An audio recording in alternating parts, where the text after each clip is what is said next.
Hello everybody. I will be talking and discussing some biochemistry topic that is the most important topic, that is the respiration in far. As respiration is very much important biochemistry topic, that is the most mostly come in various kinds of examinations like GATE, Neet, Kvpy, etc. So we will be talking about that what is the importance of the respiration, and we will understand some basic concepts. So today's discussion will be a very basics one. Okay, so let's start without wasting any further time. So suppose we know that a car is here, a car, and this car needs something to move or to work. We all know that is the fuel. So a car need fuel to work or to run in the road, on the road, most precisely. So there are lots of hell lot of things that needs any kind of fuel or the food as a food source to work. So similarly human body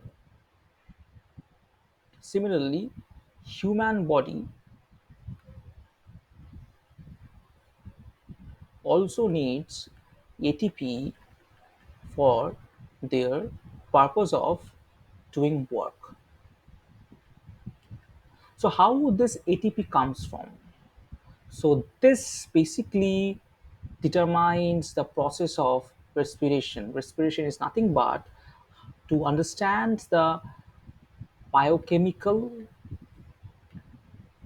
assays or pathways to understand that how ATP is formed inside a human body to undergo a particular function. So this is our topic of respiration, today's topic.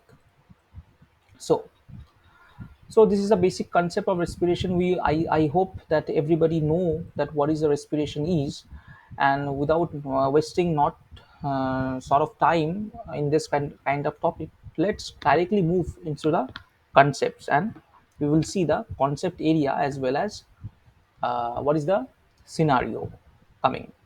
So respiration, we all know that a particular ATP has to be obtained from a particular source. So for example, organisms.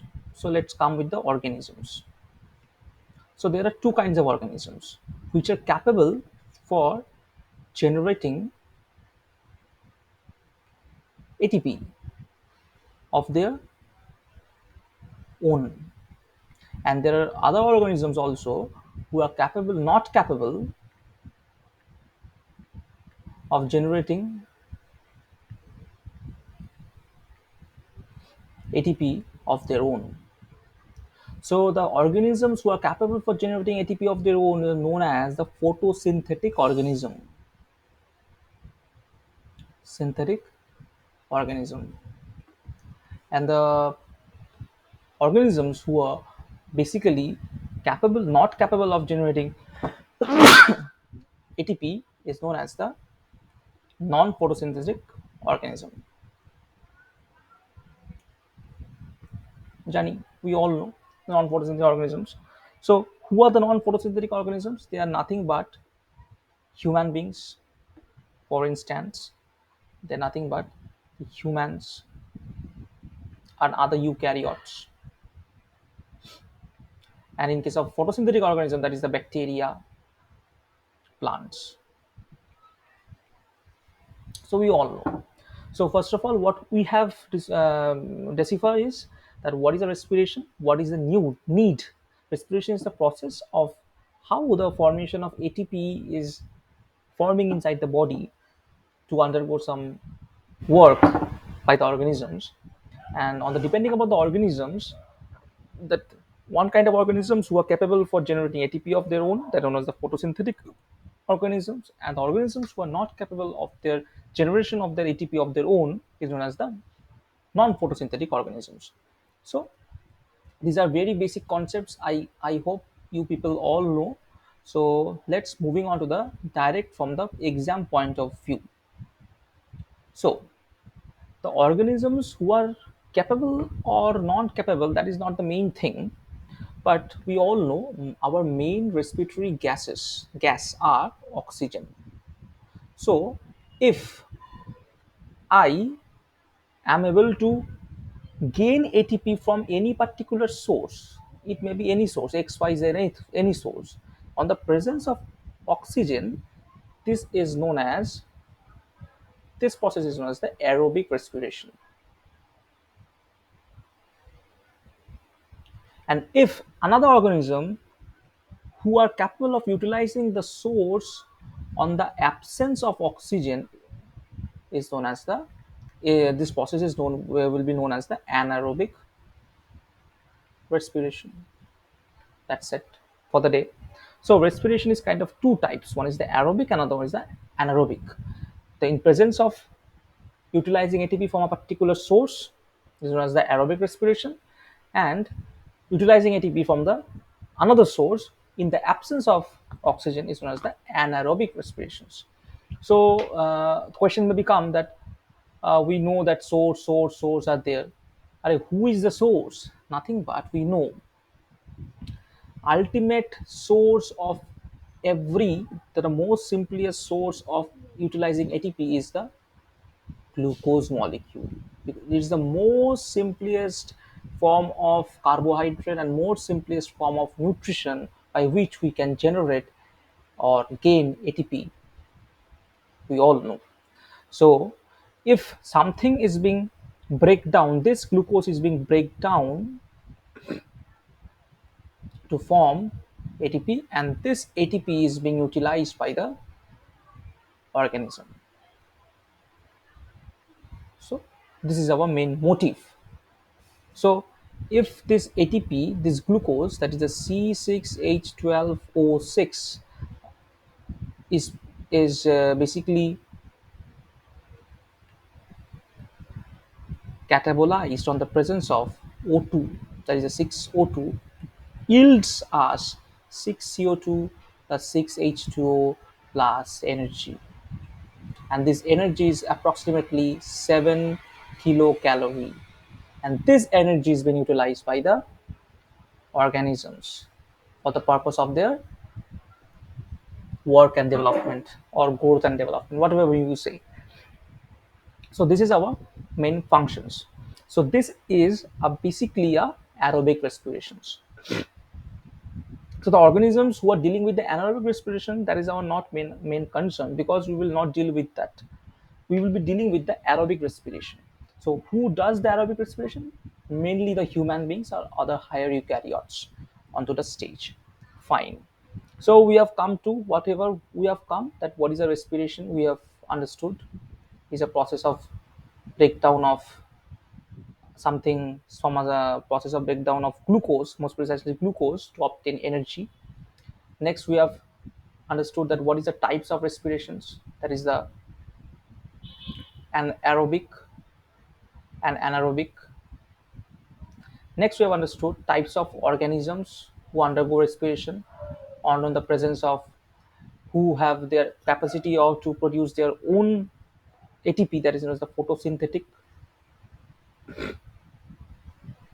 and the people who are not able to create their own food, they're known as a non-photosynthetic, like us. We are dependent on diet or external food source. Okay, we have done. So moving on to the next, that types of aerobic respirations that are basically involved in our syllabus, and it will be a very huge fast revision class. So types of aerobic, it is not an aerobic respiration, you can say types of respiration that basically occurs in our body, types of respiration you can say.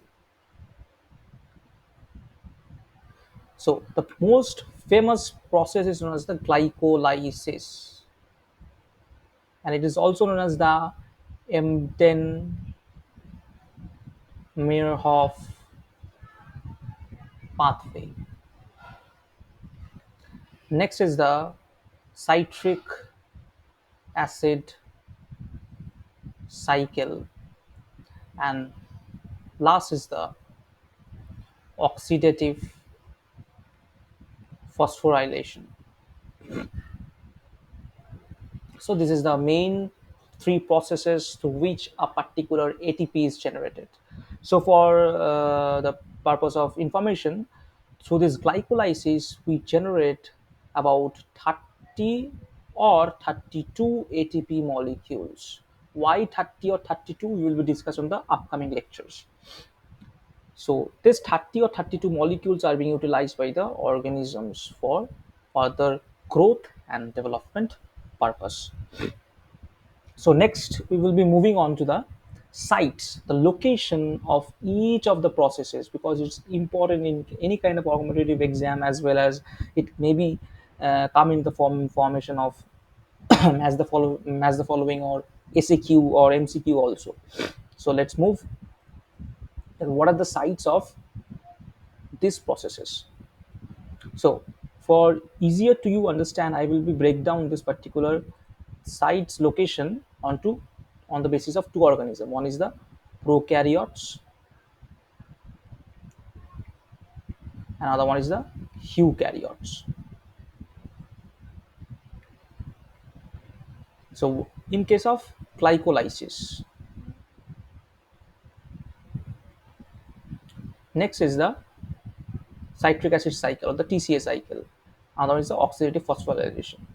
So in case of prokaryotes, this glycolysis occurs in cytosol, and eukaryotes also this glycolysis also occurs in cytosol. So there is no difference between prokaryotes and eukaryotes. Next, coming to the prokaryotes, this TCA cycle occurs in, that is the cytosol, and in case of eukaryotes, this occurs in inner, mitochondrial matrix, only mitochondrial matrix. That is the oxidative citric acid cycle. And in case of oxidative phosphorylation, this particularly in prokaryotes occurs in plasma membrane.